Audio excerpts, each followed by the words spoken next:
Tahukah kamu, kekerasan di sekolah sering terjadi di Indonesia.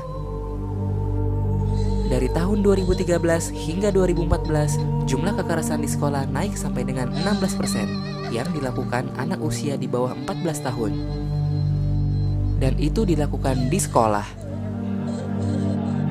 Hampir setiap sekolah yang ada di Indonesia pasti terdapat kasus kekerasan di sekolah.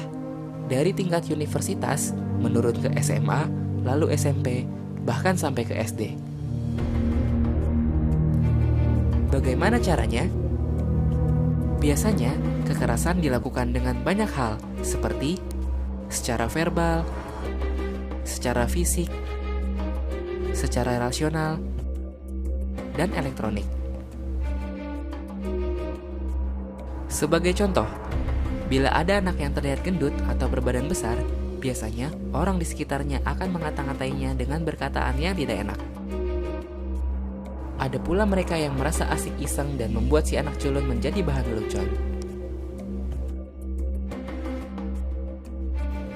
Biasanya, mereka yang mempunyai ras yang berbeda pun suka mendapatkan perlakuan yang kurang mengenakan.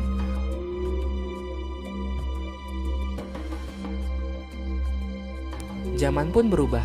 Kekerasan ini pun bisa dilakukan melalui media elektronik atau biasa kita sebut media sosial. Tahukah kamu apa dampak dari perbuatan itu? Bagi yang melihat, tentu saja akan berdampak pada dampak mental. Dia akan merasa takut dan merasa tidak nyaman. Bagi pelaku, biasanya akan mendapat sanksi bertahap dari orang tua, pihak yang berwajib, atau di persidangan, dan bisa sampai akhirnya di penjara. Sebagai korban, akan berdampak seperti sering absen dan bolos sekolah, mudah emosi atau labil, sering terlihat ada luka dan memar, atau yang lebih parah, bunuh diri.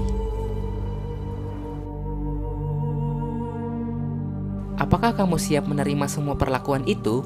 Karena jalan kalian masih panjang untuk sebuah kebaikan. Stop kekerasan di sekolah.